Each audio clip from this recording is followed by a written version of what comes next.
Bismillahirrahmanirrahim. Assalamualaikum warahmatullahi wabarakatuh. Halo semuanya, kembali lagi bersama saya Putri Rizky Maharani dengan NIM C1CN019079.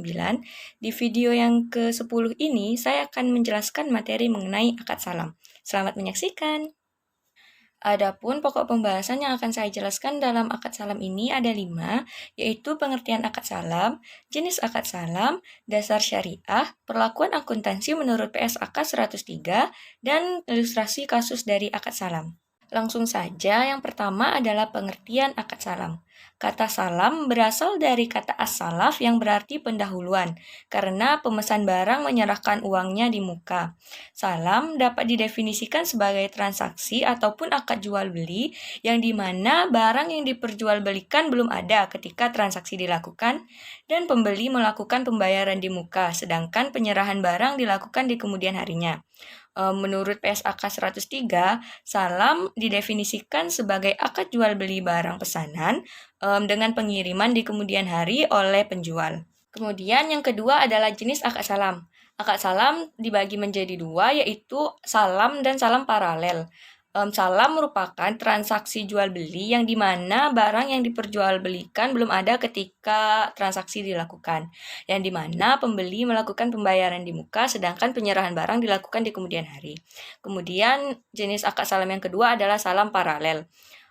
Dalam salam paralel ini dilaksanakannya 2 transaksi salam antara pemesan atau pembeli dan penjual, dan antara penjual dengan pemasok atau pihak ketiga lainnya. Kemudian pokok pembahasan yang ketiga adalah dasar syariah. Untuk pertama, saya akan menjelaskan mengenai dasar hukum dari akad salam, yaitu Al-Quran dan hadis. Berdasarkan arti dari surah Al-Baqarah ayat 282, hai orang-orang yang beriman, apabila kamu bermuamalah tidak secara tunai untuk waktu yang telah ditentukan, hendaknya kamu menuliskannya dengan benar. Dan berdasarkan hadis riwayat Bukhari dan Muslim, barang siapa yang melakukan salam, hendaknya ia melakukannya dengan takaran yang jelas dan timbangan yang jelas pula untuk jangka waktu yang diketahui. Kemudian rukun dan ketentuan dari akad salam. Yang pertama, rukun dari akad salam adalah pelaku dengan ketentuan cakap hukum dan baligh. Rukun yang kedua adalah objek akad. Dengan ketentuan yang pertama, ketentuan syariah yang terkait dengan modal salam, yaitu modal salam harus diketahui jenis dan jumlahnya, berbentuk uang tunai dan diserahkan ketika akad berlangsung. Ketentuan syariah yang kedua, ketentuan dari barang salam, yaitu harus dapat dibedakan atau diidentifikasikan mempunyai spesifikasi dan karakteristik yang jelas, dan barang tidak harus ada di tangan penjual, tetapi harus ada pada waktu yang telah ditentukan. Kemudian rukun yang ketiga adalah adanya ijab qabul yang merupakan pernyataan perasaan saling rela antara penjual dan pembeli. Dan yang selanjutnya berakhirnya akad salam.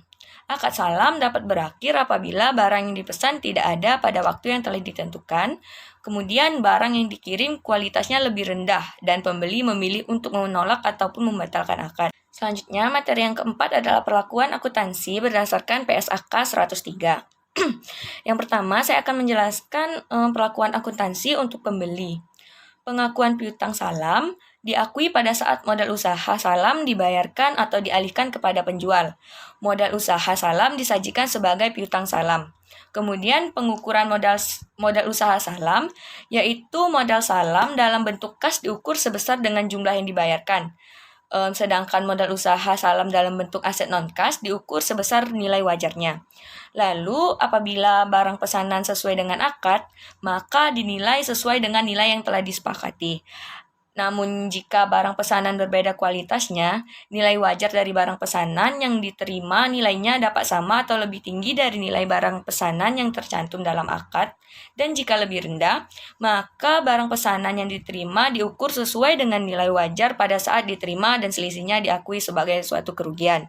Dan jika pembeli tidak menerima sebagian ataupun seluruh barang pesanan pada tanggal jatuh tempo pengiriman. Selanjutnya, denda yang diterima dan diberlakukan oleh pembeli diakui sebagai bagian dari dana kebijakan. Kemudian penyajian akad salam dari PSAK 103 untuk pembeli. Pembeli menyajikan modal usaha salam yang diberikan sebagai piutang salam. Kemudian piutang tersebut harus dilunasi oleh penjual karena tidak dapat memenuhi kewajibannya dalam transaksi salam, disajikan secara terpisah dari piutang salam. Dan persediaan yang diperoleh melalui transaksi salam diukur sebesar dengan nilai terendah biaya perolehan ataupun nilai realisasi neto. Kemudian pengungkapan. Besarnya modal usaha salam, baik yang dibiayai sendiri maupun yang dibiayai secara bersama-sama dengan pihak lain. Jenis dan kuantitas barang pesanan, dan pengungkapan lain sesuai dengan PSAK nomor 101 tentang penyajian laporan keuangan syariah. Yang selanjutnya, perlakuan akuntansi untuk penjual. Kewajiban salam diakui pada saat penjual menerima modal usaha salam. Modal usaha yang diterima disajikan sebagai kewajiban salam. Jika modal usaha salam yang diterima dalam bentuk kas, maka modal usaha tersebut akan diukur sebesar dengan jumlah yang diterima. Dan apabila modal saham yang diterima dalam bentuk aset non-kas, maka akan diukur sebesar dengan nilai wajarnya. Kewajiban salam dapat dihentikan pengakuannya pada saat penyerahan barang kepada pembeli. Kemudian pada saat tanggal penyerahan, penjual gagal memenuhi akad salam. Apabila pembeli memperpanjang tanggal pengiriman, maka nilai tercatat utang salam menjadi sebesar bagian yang belum dipenuhi.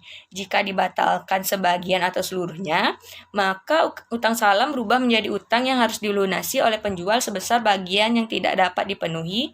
Dan jika akad salam dibatalkan sebagian atau seluruhnya, dan penjual mempunyai jaminan atas barang pesanan, serta hasil penjualan jaminan tersebut lebih kecil dari nilai utang salam, maka selisih antara nilai tercatat utang salam dan hasil penjualan jaminan tersebut diakui sebagai utang kepada pembeli.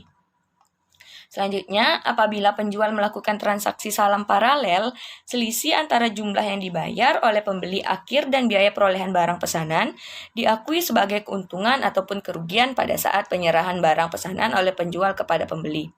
Pada akhir periode pelaporan keuangan, persediaan yang diperoleh melalui transaksi salam diukur sebesar nilai terendah antara biaya perolehan atau nilai realisasi neto.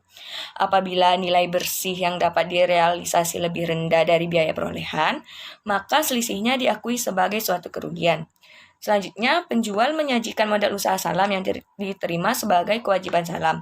Dan pada saat pengungkapan, piutang salam kepada produsen yang memiliki hubungan istimewa, jenis dan kuantitas barang pesanan, dan pengungkapan lain sesuai dengan PSAK nomor 11 tentang penyajian laporan keuangan syariah.